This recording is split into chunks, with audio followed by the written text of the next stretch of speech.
This is the local and national news from Fabulous 103 FM, brought to you via YouTube. And it would be fabulous if you subscribed to our YouTube page, with the promise in the future that at different times we'll have subjects that are only available to those who subscribe. So please, subscribe to our YouTube channel. It's easy. Click the subscribe button. And at the same time, click the like button too.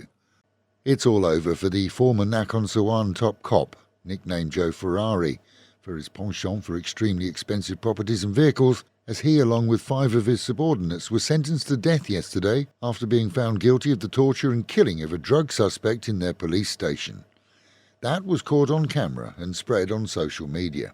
Having finally confessed and pled guilty, their sentences were reduced from death to life behind bars, where it's unlikely they'll be popular with other inmates. Together, the gang of 6 uniformed police put 2 plastic bags over the head of the arrestee in an attempt, they say, to extract information from him. That took place last August. Titisan, Ferrari's real name, along with his cohorts, previously denied that they were trying to extort money from the suspect. All 6 have been held in Bangkok's less than luxurious Klong Prem jail, and they received their sentences via video link, along with the 7th policeman, sentenced to 5 years and 4 months for coercion in the same incident. Thailand has appointed its first female Attorney General. The break in tradition sees Naree Tantasathien replace her predecessor, who retires this year. Her appointment is due to be rubber-stamped by the Senate. In her career, she's managed many high-profile cases, such as contracts for energy, commercial development and investment, and was a keen player in the management of contracts that saw Thailand receive COVID treatment from abroad ahead of many neighbouring countries.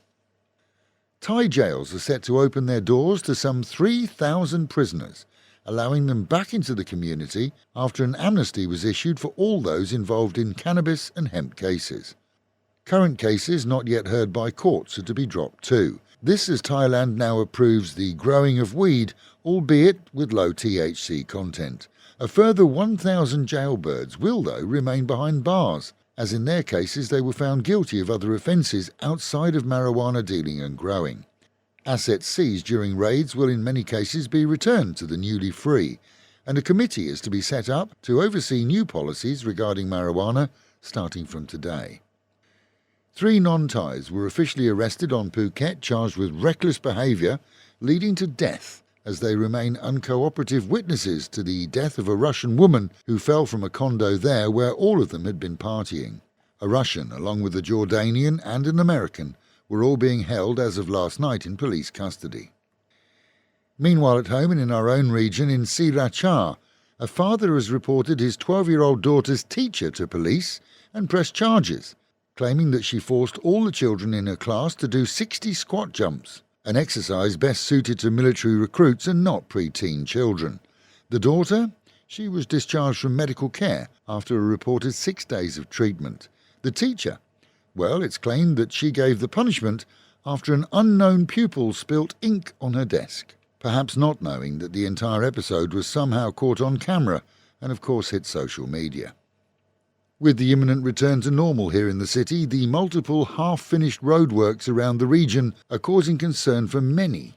Walking Street was highlighted this week by local business people who showed the media the continued and in some cases appearingly forgotten roadworks in the pedestrian precinct. In other areas, major roads are in some cases seeing congestion, such as the Sukhumvit towards Bang Sarai and the Chatnock Lake, where the whole of some 3 kilometres is dug up and now traffic is diverted to dirt roads through jungle areas over an area of 3 kilometres, as drainage is installed to a crossing that had only been redesigned and dug up just a few years back, albeit at the time with no drainage at all installed, leading to the inevitable flooding. And with the Met Office promising highs today of 33, dropping down to 28, and a hot and humid day with a good chance of storms. Local and national news today from Fabulous 103 FM and Fabulous Pattaya Media Group. And to get a notification every time we release another bulletin or programme, like and subscribe to our channel, Fabulous Pattaya Media Group, by using the link below.